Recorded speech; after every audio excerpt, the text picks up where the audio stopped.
बिस्मिल्लाहिर्रहमानिर्रहीम। Welcome to your own show. हम और हमारी ज़रात के नए एपिसोड में जी आपकी खिदमत में हाजिर हैं। आपका अपना प्रोग्राम जिसमें आप शामिल होते हैं और ये बाइस से मुसरत होता है हमारे लिए। आज का जी प्रोग्राम शुरू करने से पहले वही दरख्वास्त है, आप फॉलो करें, शेयर करें और इसके साथ साथ लाइक करें हमें। जहाँ पे आप समझते हैं कि हमारी कोई इम्प्रूवमेंट की ज़रूरत है, आप हमारी बिल्कुल उसमें इस्लाह भी कर सकते हैं। प्रोग्राम शुरू करते हैं। सबसे पहला जो अब वो इम्कानात जो पहले बताए थे आपको, वो अब उस तरफ आ गए हैं जहाँ पे कि हमें अब नज़र आ रहा है कि क्या होने जा रहा है। तो सबसे पहली खबर जी ईरान इसराइल जंग की जो असरात हैं, तो सबसे ये है कि हमारे मुकामी सतह पे भी और इंटरनेशनल भी, आपको पता है कि इंटरनेशनल जो टेंशन्स हैं वो जब बढ़ती हैं तो क्या क्या होता है उससे, तो उससे जुड़ी हुई बहुत सारी चीज़ें हमारे सामने अब नज़र आ रही हैं। सबसे पहले अगर बात करें तो ऑयल के जितने भी दुनिया के सीईओज़ हैं, चाहे वो शेल का सीईओ हो, चाहे वो टोटल का सीईओ हो, या और इस तरह की कंपनीज जो एनर्जी सेक्टर से जुड़ी हुई हैं, तो ऑयल और एनर्जी सेक्टर पर इस टाइम सबसे ज़्यादा मुतासिर है। ये हुआ है कि $76 5 महीने में सबसे ज़्यादा जो कीमत बढ़ चुकी है अब तक, तकरीबन 5% से ज़ायद दुनिया भर में ऑयल की कीमतें बढ़ गई हैं। और पाकिस्तान में आपको पता है कि हुकूमत ने ₹1.25 कहा गया था कि पेट्रोल की कीमत बढ़ाई जाए और शायद ₹3 डीज़ल की थी, लेकिन हुकूमत ने उसके मुकाबले में 4 गुना बढ़ाई पेट्रोल की और तकरीबन 3 गुना बढ़ाई है डीज़ल की कीमत। तो उससे अंदाज़ा कर सकते हैं कि क्या हो रहा है। और अब जितने भी दुनिया भर में जो एनर्जी के सीईओज़ हैं वो बैठे हुए ये कह रहे हैं कि अब आगे क्या बनेगा, गैस गेम चल रही है। एक इम्पॉर्टेंट चीज़ इसके अंदर देखें, वो ये है कि न सिर्फ ऑयल बल्कि इससे गैस भी जुड़ी हुई है। आपको पता है कि जो पास का इलाका है वो दुनिया का सबसे बड़ा गैस पैदा करने वाला इलाका है, जिसको कि दोनों इस वक्त यानी कि कतर और ईरान उसकी मलकियत में है। वो वहाँ पे जब अटैक किया गया इसराइल की तरफ से, तो गैस की जो फराहमी थी, गैस की जो प्रोडक्शन थी, वो ईरान ने बंद कर दी। तो इसके असरात बाकी जगहों पे भी आ सकते हैं, यानी कि कतर की भी इसमें इंटरेस्ट इन्वॉल्व है। तो सिर्फ आपको ये बताने के लिए कि इसका इम्पेक्ट कहाँ आता है, हमारी मुकामी सतह पे आपको नज़र आ रहा होगा कि हमारी स्टॉक एक्सचेंज नीचे जा चुकी है। इसके साथ साथ दुनिया भर में जो स्टॉक एक्सचेंजेस थी उनमें जिसे कहते हैं ना कि ऊंच नीच हो रही है, कभी ऊपर जाती है कभी नीचे आती है। क्यों? क्योंकि स्टेबल नहीं है, तो कोई इन्वेस्टमेंट नहीं है। और पाकिस्तान में ये हुआ है कि फॉरेन डायरेक्ट इन्वेस्टमेंट मई के महीने में कम हुई है, जो पिछले कुछ अरसे से था कि फॉरेन डायरेक्ट इन्वेस्टमेंट जो है कम हो गई है।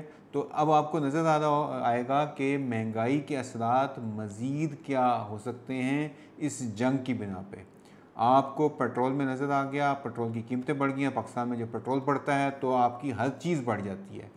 अब लेकिन एक अच्छी खबर इससे जुड़ी हुई एक और आई है कि अभी हमें कल ही पता चला है कि वज़ीर-ए-आज़म ने ऐलान किया है कि जी एग्रीकल्चर के ऊपर IMF मान गया है कि अभी क्योंकि हालात बड़े ख़राब हैं एग्रीकल्चर के, तो उस पर टैक्सेशन नहीं होनी चाहिए।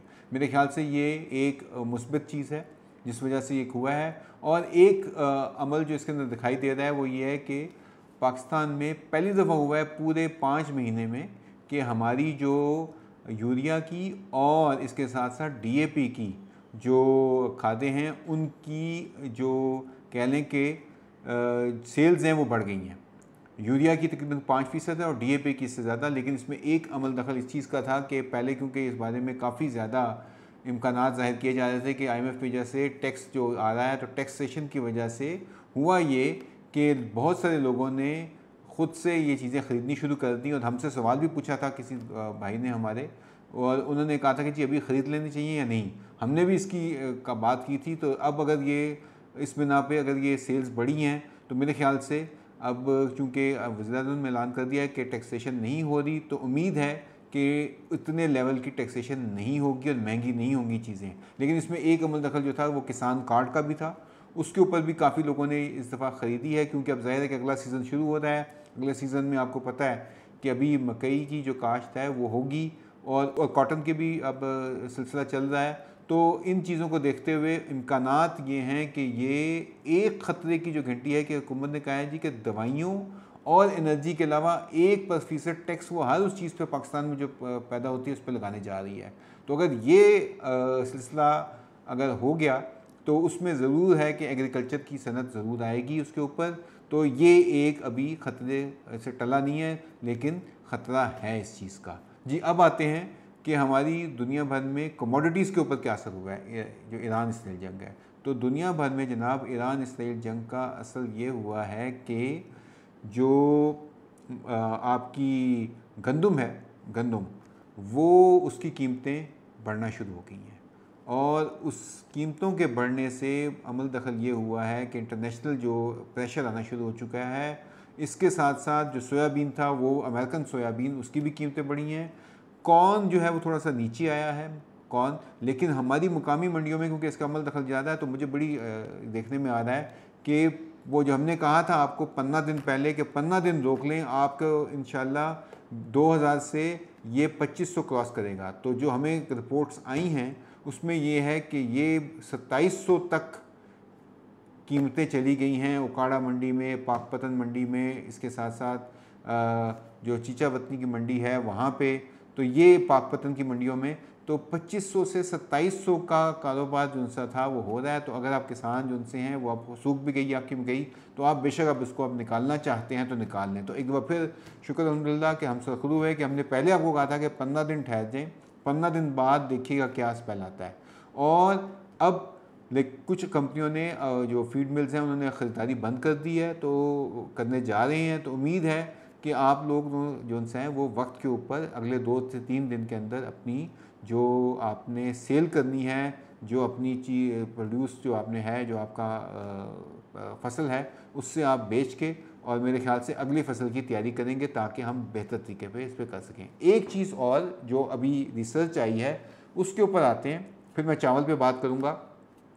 वो ये है, ये पहले चावल पे मेरे ख्याल से बात कर लेते हैं ताकि ज़रा अच्छी बात जो उनसी है वो ज़रा करें। एक आपको भी मैं चार्ट दिखा रहा हूँ कि दुनिया में इस टाइम क्या हो रहा है। दुनिया में ये हो रहा है जी कि पाकिस्तान का जो चावल है वो बॉयल्ड हो या स्टीम हो, 11-21 की बात करता हूँ, चलें आपको कंपैरिजन नज़र आएगा कि इसकी कीमतें जो उनसी हैं वो ऊपर जाना शुरू हो गई थी। और ना सिर्फ हमने पहले भी कहा कि पाकिस्तानी चावल की मांग बहुत ज़्यादा है। पाकिस्तानी चावल, बहुत सारे दोस्त मेरे से सवाल करते हैं कि चावल पे बात करें, चावल पे बात करें।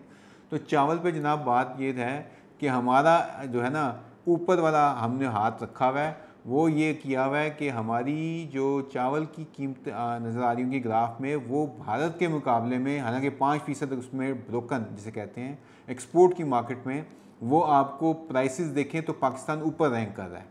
हमारा तकरीबन उनसे $40-50 का फ़र्क नज़र आता है। अभी आपको देखा कि पाकिस्तान के चावल की मांग कितनी है, यानी कि पाकिस्तानी चावल अभी भी बैनुल-अक़वामी मंडियों में इसकी कीमत भारतीय चावल के मुकाबले में सेम वैरायटी, सेम जो परसेंटेज बीच में ब्रोकन राइस की, लेकिन अपने अरोमा, अपनी बेहतर क्वालिटी, अपनी जो हम पेस्टिसाइड पे कंट्रोल करते हैं उस वजह से, और हमारे सबसे बढ़कर किसान जितने जफाकशी हैं उनकी मेहनत की वजह से पाकिस्तानी चावल जो उनसा है वो एक उसका देखा ना कि वो उसका नाम है और उसका वो मेरे ख्याल से सर फहरिस्त है इस वक्त दुनिया की मार्केट के अंदर, बड़ी मंडियों के अंदर। तो ये मेरे ख्याल से कि फ्यूचर को देखते हुए बात करनी चाहिए कि ऐसा ही होगा। आप जिस तरह से आपने पिछले साल किया, इस साल भी हमारी जो प्राइस है वो $1000 $1200 तक गई हुई है, यानी कि हमारा जो चावल है वो $1200 तक से ऊपर है, जबकि बाकी चावल इसके मुकाबले में नीचे नज़र आ रहे हैं। तो ये एक मेरे ख्याल से बहुत बड़ा मकाम है हमारे किसानों के लिए जो कि चावल के ऊपर काम करते हैं। अब आते हैं जी कॉर्न के ऊपर, मेज़ के ऊपर क्या हो रहा है। मेज़ के ऊपर हमने ठीक है ये कर लिया, लेकिन हमारी क्या वजह हुई थी जिस वजह से जो 2 साल पहले हम 120 मन, 125 मन, हत्ता कि 147-48 मन के भी हमने नंबर देखे, लेकिन इस साल वो काम नहीं हुआ। तो देखिए, एक तो ये है कि क्लाइमेट का भी इम्पेक्ट है, बिल्कुल है, गर्मी ज़्यादा, फिर सर्दी ज़्यादा, उस वजह से अवामिल जो थे उसके अंदर पानी की फराहमी का भी एक मसला था। लेकिन एक रिसर्च जो नहीं आई है ये यूएस के अंदर, क्योंकि हम उसके प्रोजेक्ट पे काम भी कर रहे हैं, तो उन्होंने वो कहते हैं जी, एक वहाँ पे हैं चीफ साइंटिस्ट साहब, उन्होंने अमरजीत बसरा सरदार साहब हैं, उन्होंने एक कहा है जी कि एक रिसर्च हुई है अभी और कहा यह गया है कि बहुत ज़्यादा फास्फोरस यानी कि फास्फोरसी खादें अगर आप देंगे तो आपकी जो मकई का जो न्यूट्रिएंट बैलेंस है वो डिस्टर्ब हो जाता है। और इसमें एक अहम नुक्ता उन्होंने ये कहा है कि उसमें डॉक्टर पेंस की ये जो रिसर्च थी, उन्होंने 96 जो मेज़ के पौधे थे उसके ऊपर रिसर्च किया और उन्होंने इनर्ट सिलिका सैंड के अंदर इसको उगाया था और प्रिसाइसली डिलीवर्ड न्यूट्रिएंट्स, यानी कि बिल्कुल जो है ना कि बिल्कुल उसको आप कह लें कि जो जितनी मिकदार देनी चाहिए थी उतना ही उनको न्यूट्रिएंट दिया गया। अब उन्होंने कहा कि जो टिपिंग पॉइंट है कि कब आपने कितनी मिकदार से जब आप तजावज़ करेंगे तो आपके उल्टा पैदावार कम हो जाएगी। तो उन्होंने निकाला है कि एक पौधे को अगर 580 मिलीग्राम फास्फोरस से ज़्यादा अगर हम दे देंगे तो उसके बाद क्या होगा कि पौधा जो उनसे है वो अपना फल कम लेना शुरू कर देगा। तो ये एक बहुत बड़ी रिसर्च है मेरे ख्याल से। क्यों? क्योंकि हम करते क्या हैं कि हमने यहाँ पे सुना कि 4 इस दफ़ा लोगों ने जो हैं वो बोरियाँ यूरिया की और बाकी खादों की, फास्फोरसी खादों की भी, खुसूसन डीएपी वगैरह भी दबा के लगाई। उससे क्या हो, हम वैसे ही डीएपी बहुत ज़्यादा इस्तेमाल कर रहे हैं और उसमें आपको पता है कि हमारी जो सॉइल है उसकी डिटेरिएशन बहुत ज़्यादा होती है। उस वजह से आपके जो पैदावार में जो कमी आ रही है, एक नुक्ता इसका ये भी है। तो आपसे गुजारिश है कि अगर हम हिसाब लगा लें कि अगर हम 580 मिलीग्राम फास्फोरस फ़ी पौधा अगर इस्तेमाल करें तो उसके रिज़ल्ट्स बहुत बेहतर आएंगे आपके लिए। तो ये एक अहम नुक्ता था रिसर्च के ऊपर भी। क्यों? क्योंकि आपकी पैदावार को बढ़ाना हमारा असल मकसद है। अगर हम इसको ये निगहबान नहीं बनते, अपनी इसकी नशोनुमा पौधों की ठीक तरह से नहीं करेंगे तो क्या होगा, नुकसान हमारे किसान भाइयों को होगा और इससे जो है ज़ाहिर है कि हमारी फीड मिल्स की ज़रूरियात, हमारी दीगर जो जहाँ जहाँ पे मकई यूज़ की जाती है वहाँ पे उसकी कमी होगी, हमें इंपोर्ट करना पड़ेगा और उससे फिर आपको पता है कि हमारी डेवलपमेंट पे प्रेशर आएगा। इसके साथ साथ मैंने जैसे बात की कि चावल की सिचुएशन जो थी वो है, तो भारत में जनाब उन्होंने एक और सिलसिला भी हुआ है ईरान इसराइल जंग का। आपको पता है ईरान जो है वो दुनिया का तीसरा बड़ा मुल्क है, बासमती के चावल को इंपोर्ट करता है। तो इस जंग से हुआ ये है कि क्योंकि इस वक्त सिचुएशन बड़ी ऑड है तो इंडिया का बासमती चावल जो है ना वो इंपोर्ट बंद हो गया। ईरान ने वहाँ से लेना बंद कर दिया और पाकिस्तान से अक्सर वो लेता है, लेकिन उसका एक इम्पेक्ट आ गया है और उस वजह से उनकी कीमतें 17 साल की सबसे कम सतह पर भारतीय चावलों की चली गई हैं। 17 ईयर लो पे है इस टाइम बासमती एक्सपोर्ट प्राइस। क्यों? क्योंकि क्वालिटी नहीं है, पाकिस्तान का नाम है। तो एक दफ़ा फिर मैंने कहा ये आपको बता दूं कि ये यहाँ पे, और इंडिया की राइस एक्सपोर्ट अप्रैल मई में ऑलरेडी गिर चुकी थी। जो कम भेज रहे हैं, बम्पर क्रॉप हुई है वहाँ पे, बम्पर क्रॉप लेने के बावजूद, कीमतें कम करने के बावजूद भी उनकी अप्रैल मई के अंदर नीचे गई है। हमारी भी जनवरी के मुकाबले में कम है, लेकिन बात वही है कि वो चीज़ वही बिकती है जो कि अच्छी होती है, जो कि सबसे बेहतर होती है। तो ये एक ख़ुद मुँह बोलता सबूत है हमारे पास इस चीज़ का। तो ये कुछ ईरान इसराइल जंग के असरात के ऊपर मैंने बात की आपसे इस दफ़ा। इस सिलसिले में आपकी जो राय है वो बड़ी मुकद्दम होगी। आप अपने सवालात भेजें। हमारे कुछ दोस्त हैं उन्होंने हमसे बलूचिस्तान के मुतालिक बात करने के कहा है, इंशाल्लाह अगले प्रोग्राम में वहाँ पे बात करेंगे। इसके साथ साथ अगले सीज़न में कौन से ऐसे इक़दाम करने चाहिए उस पर अपनी तजावीज़ भी भेजें, हम एक प्रोग्राम करते हैं उसके ऊपर। कॉटन के दोस्तों ने किसी ने सवाल हमसे किया कि कॉटन की आपने बात नहीं की थी। कॉटन जी मुस्तहकम है क्योंकि इसके भी असरात हैं, क्योंकि ईरान ने अबनाए हुर्मुज़ के ऊपर कहा है कि अगर रास्ता बंद कर दिया तो दुनिया की इकॉनमी हिल जाएगी। तो ये भी देखना है। ट्रंप साहब ने जो मेरे ख्याल से वो कहते हैं ना कि एक बढ़क मारी थी, उसके बाद बड़ा साफ़ सुथरा और बड़ा गरजदार जवाब सीधा दिया खमनई साहब ने कि जी हम रिटेलिएट करेंगे, हम सरेंडर नहीं करेंगे, हम रिटेलिएट करेंगे। इससे क्या हुआ है, अगर ये जंग लंबी चलती है तो इसराइल का बहुत नुकसान होगा। इसके लिए पाकिस्तान को मेरे ख्याल से तैयार रहना चाहिए। हमें अपनी महंगाई का, ऑलरेडी आपको पता है अप्रैल के माफ़ी चाहता हूँ, मई के महीने में 3.5% महंगाई हुई है पाकिस्तान में।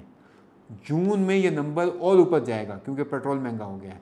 तो अगर ये सिलसिला जारी रहा तो इसके असरात हमारे ऊपर बड़े गलत किस्म के आ सकते हैं और इससे हमारे मुख्तलिफ जो इकॉनमी है उस पर बहुत ज़्यादा प्रेशर भी आ सकता है। तो इसलिए दुआ करते हैं कि इसका वो हल हो जो कि अल्लाह ताला मुसलमान मुमलकतों ख़ुसूसन ईरान, पाकिस्तान और दीगर ममालिक के लिए बेहतर हो। हम जो हैं वो पुरअमन लोग हैं, हम पीसफुल चीज़ें करना चाहते हैं।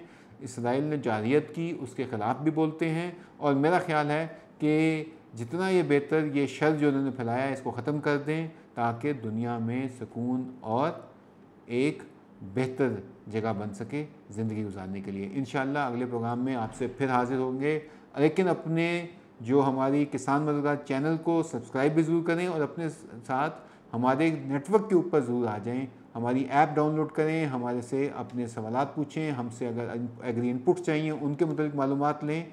इंशाअल्लाह अगले हफ्ते फिर मुलाकात होगी। अस्सलाम वालेकुम।